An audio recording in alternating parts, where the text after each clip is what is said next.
محمد صلی اللہ علیہ وسلم کا رات کے ایک حصہ میں مسجد حرام یعنی مکہ سے مسجد اقصیٰ یعنی فلسطین تک کا سفر کرنا اسراء کہلاتا ہے۔ پھر وہاں سے ساتوں آسمان کی سیر کو معراج کہتے ہیں۔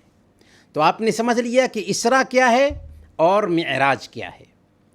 یہ دونوں یعنی اسراء اور معراج رات کے ایک حصے میں طے ہوا، اور اسراء اور معراج کا یہ جو واقعہ ہے اللہ کے نبی صلی اللہ علیہ وسلم کے معجزات میں سے ایک اہم معجزہ ہے۔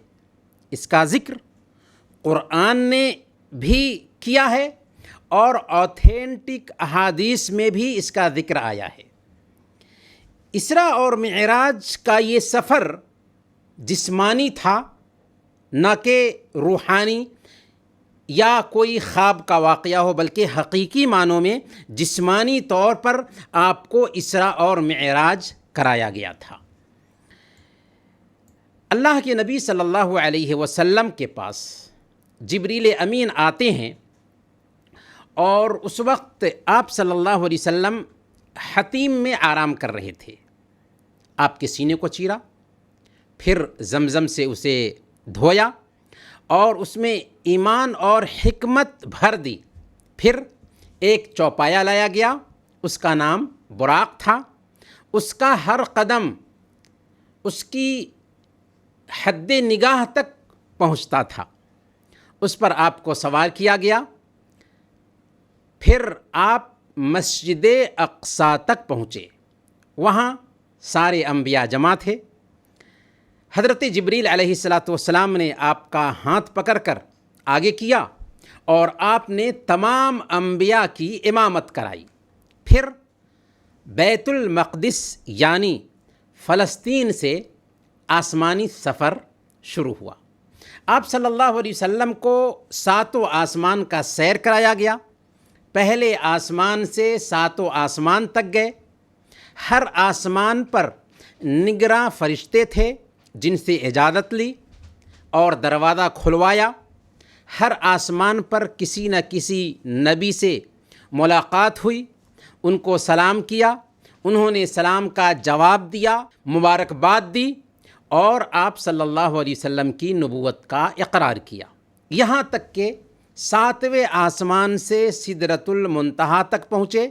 وہیں پر آپ کے لیے بیت المعمور کو ظاہر کیا گیا۔ بیت المعمور خانہ کعبہ کے اوپر بنایا گیا ایک گھر ہے، جس میں 70,000 فرشتے ایک دن داخل ہوتے ہیں، تو پھر دوبارہ ان کو داخل ہونے کا موقع نہیں ملتا۔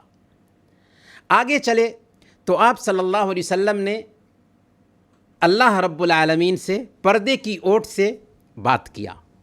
آپ پر 50 وقت کی نمازیں فرض ہوئیں۔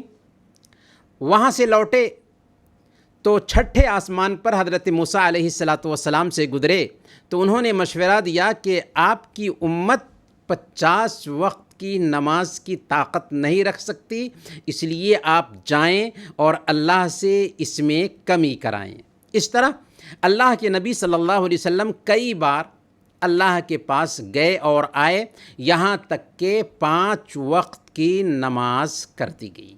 پھر کہا گیا ہی خمس وہی خمسون لا یبدل القول لدی، دیکھو میرے پاس بات بدلی نہیں جاتی، یہ ہے تو 5 وقت کی نماز، لیکن ثواب 50 وقت کی نماز کا ہی ملے گا۔ اسی طرح اللہ کے نبی صلی اللہ علیہ وسلم کو اس سفر میں جنت اور جہنم کا بھی سیر کرایا گیا۔